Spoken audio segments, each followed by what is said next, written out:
High everyone. So पहिला चाहिँ नेपालमा एकदमै हाई एन्ड टेक्नोलोजी भएको फोन्स र ल्यापटप्सहरू चाहिँ खासै लन्च हुँदैन थिए। तर आजकल चाहिँ डाइनामिक्स चेन्ज भइसक्यो। स्यामसङ लगायत अरू कम्पनीहरूले पनि आफ्नो सबभन्दा कटिङ एज टेक्नोलोजी भएको डिभाइसेस नेपालमा लन्च गर्ने गरेका छन् र आई होप फ्युचरमा पनि यो कुरा कन्टिन्यू हुन्छ होला। एनिवेज, मेरो हातमा भएको यो फोन चाहिँ स्यामसङको ग्यालेक्सी Z Fold 2 भन्ने हो। यो चाहिँ स्यामसङले अहिलेसम्म बनाएको सबभन्दा हाई एन्ड टेक्नोलोजी भएको र सबभन्दा महँगो फोन पनि हो र त्यसै गरी नेपालमा पाइने त यो सबभन्दा महँगो फोन हो आजको डेटसम्म। तपाईहरूलाई त थाहा नै होला कि Samsung is one of the few companies जसले चाहिँ मार्केटमा एउटा भायबल फोल्डिङ टेक्नोलोजी भएको फोन ल्याउन सफल भएको हो। यस फोनको मूल्य चाहिँ नेपाली मार्केटमा 2,50,000 रुपियाँ रहेको छ र अब आई एम श्योर कि तल कमेन्ट सेक्सनमा धेरैजनाले चाहिँ किडनी बेच्नुपर्छ भनेर जोक भन्नुहुन्छ होला। एन्ड इट्स ट्रु, यो फोन चाहिँ एक्सपेन्सिभ नै छ। तर this is also the most cutting edge technology भएको फोन नेपालमा र स्यामसङको वर्षौँको रिसर्च र डेभलपमेन्टको फल पनि हो यो। साथै यो फोनमा चाहिँ एकदमै हाई एन्ड स्पेक्स पनि रहेको छ। Z Fold 2 चाहिँ एउटा एकदमै प्रिमियम स्मार्टफोन एक्सपिरियन्स खोज्ने अनि नयाँ टेक्नोलोजीलाई एक्सपिरियन्स गर्न चाहने र त्यसको लागि खर्च गर्न सक्नेहरूको लागि हो भन्दा पनि फरक पर्दैन। थ्याङ्कफुली Z Fold 2 को नेपाली प्राइसिङ चाहिँ इन्डिया र US हेरिकन एकदमै कम्पेटिटिभली प्राइस गरिएको छ र स्यामसङ नेपालले चाहिँ यसमा सित्तैमा 1 वर्षको ब्रेकेज इन्स्योरेन्स पनि प्रोभाइड गरेको छ, जुन चाहिँ मेरो विचारमा एकदमै इन्जिनियस मुभ हो। एनिवेज, यो फोन चलाएको चाहिँ मैले 2 महिना जति भइसक्यो र आजको यस रिभ्यूमा चाहिँ म Z Fold 2 को बारेमा एकदमै डिटेलमा सबै कुरा भन्नेछु। सो आउनु सुरु गरौँ।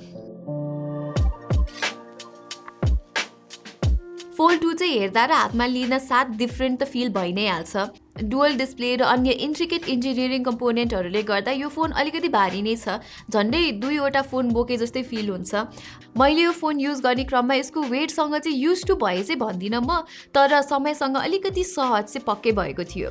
अब तपाईहरूलाई त थाहा नै होला कि योभन्दा अगाडिको Z Foldमा चाहिँ डिस्प्ले इस्युजहरू आएको थियो, तर यसपालि चाहिँ स्यामसङले त्यो सबै गुनासोहरू मेटाएको छ, जसले गर्दा Z Fold 2 एउटा सोकेस गर्न लायक फ्युचरिस्टिक ग्याजेट मात्र नभई तपाईँ र हाम्रो रेगुलर स्मार्टफोन युसेजको लागि पनि एउटा उत्कृष्ट डिभाइस पनि बन्न जान्छ। यहाँ यसको हिन्जलाई चाहिँ हाइड अवे हिन्ज भनिन्छ, जसले गर्दा चाहिँ Fold 2 एकदमै स्टडी छ र यसले गर्दा चाहिँ Fold 2 मा फ्लेक्स मोड पनि चलाउन मिल्छ। यो चाहिँ के हो भनेर सोध्नुहुन्छ भने चाहिँ फ्लेक्स मोडबाट तपाईँले एउटा एपलाई मेन डिस्प्लेको 2 भागमा छुट्याउन सक्नुहुन्छ, जसकारण तपाईँहरूले यो एपसँग इन्टरेक्ट गर्न निकै सजिलो बन्न जान्छ। तपाईँले माथि एउटा एप र तल अर्को एप पनि खोल्न सक्नुहुन्छ।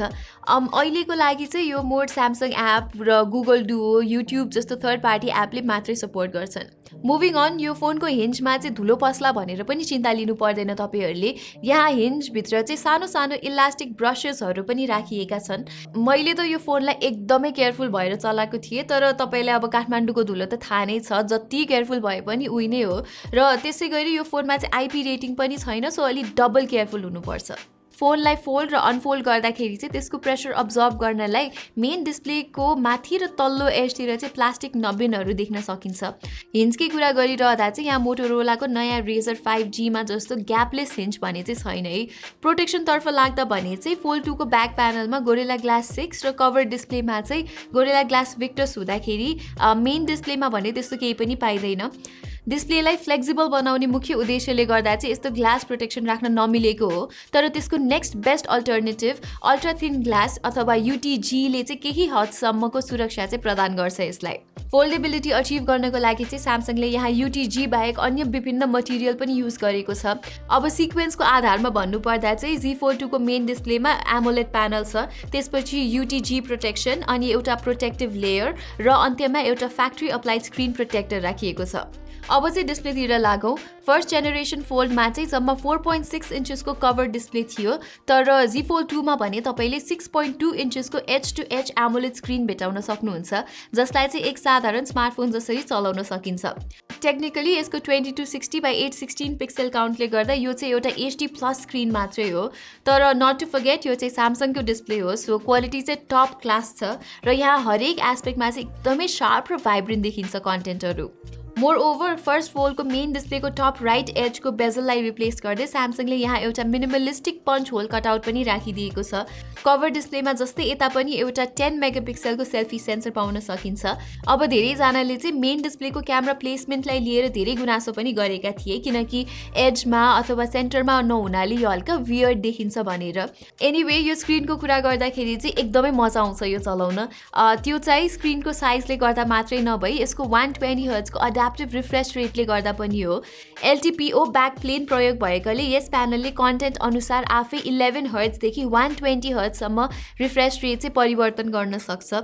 जस्तै कि यदि तपाईँहरू ग्यालरीमा फोटो हेर्दै हुनुहुन्छ अथवा इमेल पढ्दै हुनुहुन्छ भने चाहिँ यो स्क्रिनको रिफ्रेस रेट 11 हर्जसम्म जान्छ र यदि तपाईँहरू गेम खेल्दै हुनुहुन्छ अथवा युआई स्क्रोल गर्दै हुनुहुन्छ भने चाहिँ तपाईँले स्मुथ 120 हर्जको मजा लिन सक्नुहुन्छ।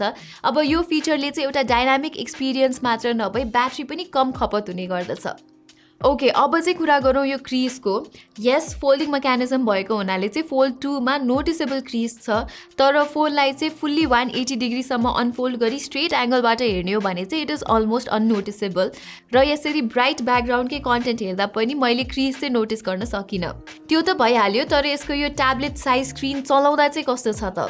वेल, एज एक्सपेक्टेड रेगुलर एप्सदेखि लिएर फोल्ड 2 मा गेम खेल्ने experience is breath taking.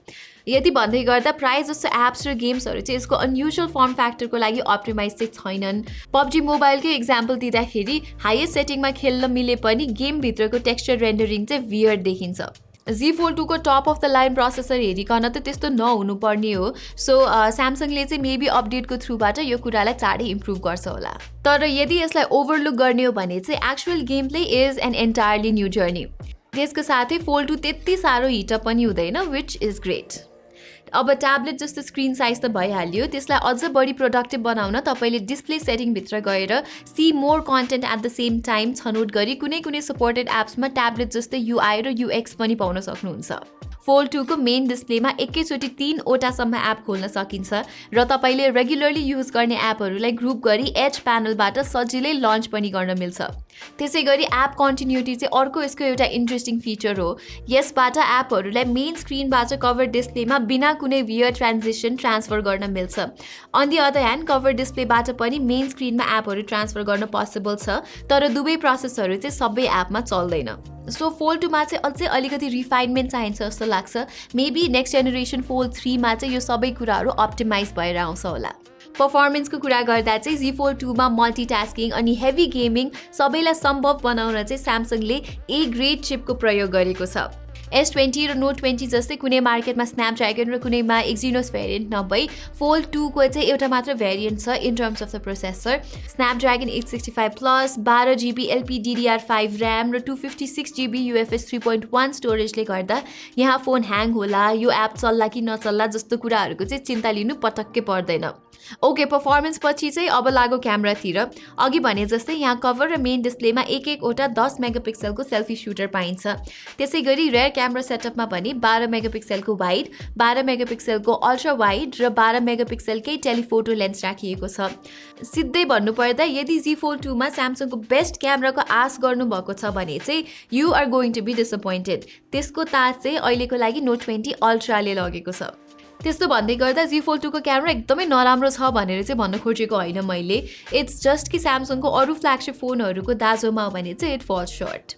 Normal र वाइड एङ्गल इमेजेसहरूमा राम्रो डिटेल्स र डाइनामिक रेन्ज पाइन्छ, तर प्रायः जसो अल्ट्रा वाइड फोटोजमा चाहिँ अलिकति एक्स्ट्रा पन्ची र भाइब्रेन्ट कलर देखिन्छन्।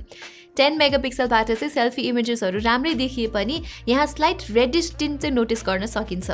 तर यहाँ रेयर क्यामेराबाट पनि सेल्फी खिच्न सकिने भएकोले it's not that big of a deal है। सिमिलरली तपाईँले कभर डिस्प्लेलाई लाइभ प्रिभ्यू स्क्रिन पनि बनाउन मिल्छ, जहाँ तपाईँले सब्जेक्टलाई फोटो या भिडियो कस्तो आइरहेछ भनेर पनि देखाउन सक्नुहुन्छ। फोल्ड 2 को अटो फ्रेमिङ भन्ने फिचर पनि इन्ट्रेस्टिङ नै लाग्यो मलाई। यसमा चाहिँ फ्रेममा भएको ह्युमन सब्जेक्टको सङ्ख्याको आधारमा अटोमेटिकली फोकस र जुम परिवर्तन गरिदिन्छ। ब्याट्रीतिर लाग्नु पर्दा चाहिँ यहाँ 4500 मिलिएम्प पावरको डुअल सेल ब्याट्री रहेको छ। अड्याप्टिभ रिफ्रेस रेटलाई अन राखी मैले धेरै जसो समय चाहिँ मेन डिस्प्लेमा बिताउँदाखेरि मैले यो फोनमा चाहिँ लगभग 5 देखि 6 घण्टाको स्क्रिन अन टाइम पाएको थिएँ, विच इज भेरी इम्प्रेसिभ।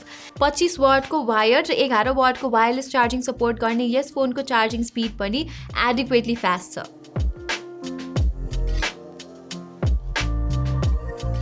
समग्रमा भन्नुपर्दा चाहिँ स्यामसङको ग्यालेक्सी Z Fold 2ले स्मार्टफोन डिजाइनको फ्युचरलाई रिप्रेजेन्ट गर्दछ।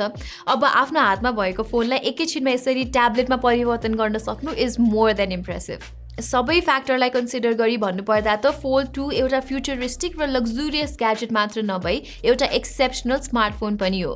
स्टिल स्यामसङले चाहिँ Z Fold 2 को आगामी इटरेसनहरूमा डेलिकेसी अनि सफ्टवेयर अप्टिमाइजेसन र प्राइसिङलाई अझै जोड दिने हो भने चाहिँ फोल्डेबल फोन्सहरूको भविष्य चाहिँ निकै उज्जवल रहेको देख्न सकिन्छ। सो यही नै थियो स्यामसङको ग्यालेक्सी Z Fold 2 स्मार्टफोनको रिभ्यू। हामी पछि पनि यस्तै फ्युचरिस्टिक ग्याजेट्सहरूको अनबक्सिङ र रिभ्यू लिएर आउनेछौँ। सो त्यसको लागि चाहिँ ग्याजेट बाइ नेपालीलाई सब्सक्राइब गर्न नबिर्सिनु होला। अहिलेको लागि चाहिँ म प्रतिमालाई बिदा दिनुहोस्। धन्यवाद।